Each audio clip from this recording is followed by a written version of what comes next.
Imagine a group of men pretending to run a humble landscaping company.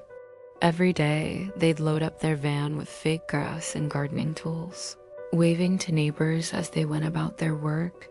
But behind this ordinary facade, they were masterminding one of the most audacious heists in history. This is the unbelievable story of the 2005 Banco Central robbery. It all started in Fortaleza, a bustling city in northeastern Brazil. A group of men rented a small, unassuming house just a few blocks away from the local branch of the Banco Central, Brazil's central bank.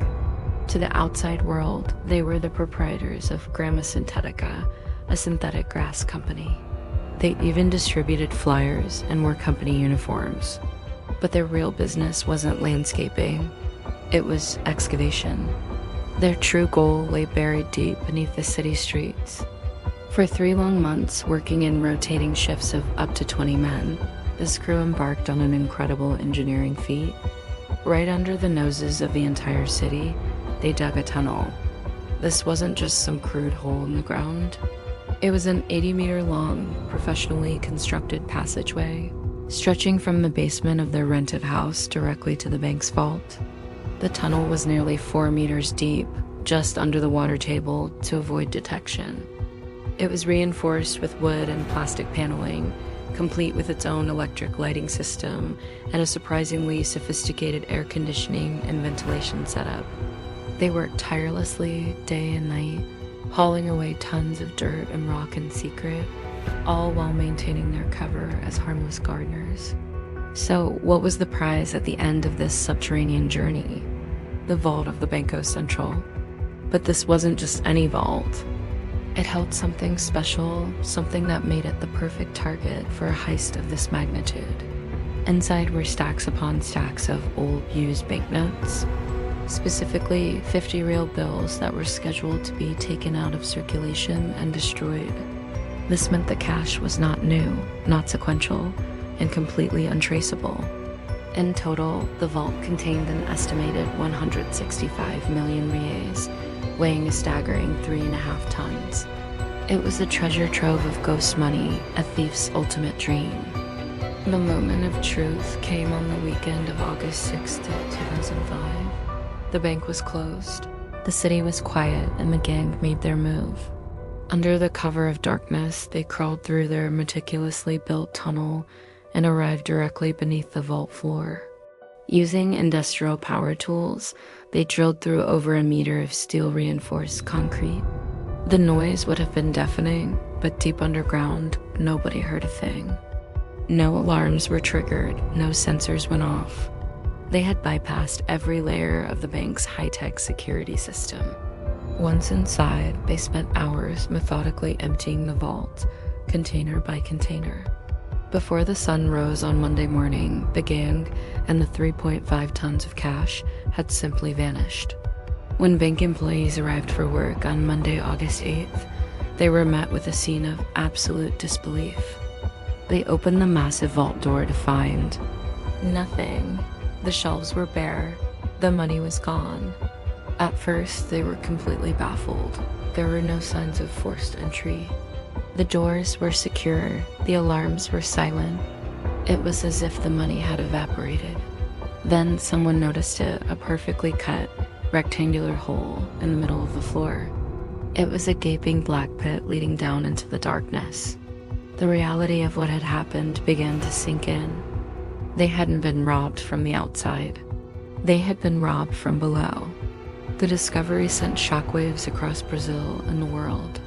The authorities immediately launched what would become one of the largest and most complex criminal investigations in the nation's history. Federal police descended on the scene, but the criminals were ghosts. They were incredibly disciplined, leaving behind almost no forensic evidence. No fingerprints, no DNA, no stray hairs. Inside the tunnel, police found tools, empty water bottles, and a blowtorch, but very little that could lead them to the perpetrators. The rented house was abandoned, stripped of anything that could identify its former occupants. The masterminds had planned their escape just as carefully as they had planned the break-in. It was the perfect crime. Or was it? While the gang was clever enough to leave no clues at the scene, they made a classic mistake. You can steal millions, but staying low-key with that kind of wealth is a different challenge altogether. Soon, investigators started hearing whispers of certain individuals suddenly living inexplicably lavish lifestyles. One man, who had been a low-income security guard just weeks before, was reported to have bought 10 brand new cars in cash, one for himself and one for each of his relatives. He paid for them with bundles of old 50 real notes. This sudden, conspicuous spending was the thread that investigators needed. They began tracking these new high rollers, and slowly, the web of suspects started to take shape. Arrests began to follow. However, as the police closed in, the gang started to unravel from the within. The immense pressure, combined with the greed and paranoia that often follows such a massive score, led to betrayal and brutal internal conflicts. Trust evaporated. One of the key members of the gang, Luis Fernando Ribeiro, was kidnapped just a few weeks after the heist. His family paid a hefty ransom for his return, but he was found dead shortly after. He had been betrayed by his own accomplices, who wanted a larger share of the loot. This was just the beginning of a series of violent disputes, kidnappings, and murders that would plague the gang members for years to come. The treasure had become a curse. Over the next few years, the police managed to arrest more than 30 people connected to the heist. They were a diverse group, including engineers, businessmen, and career criminals. Many were convicted and sent to prison. But despite these successes, the biggest piece of the puzzle remained missing: the money. Of the approximately 165 million reais stolen, authorities were only ever able to recover about 5 million. That's a mere 3% of the total haul.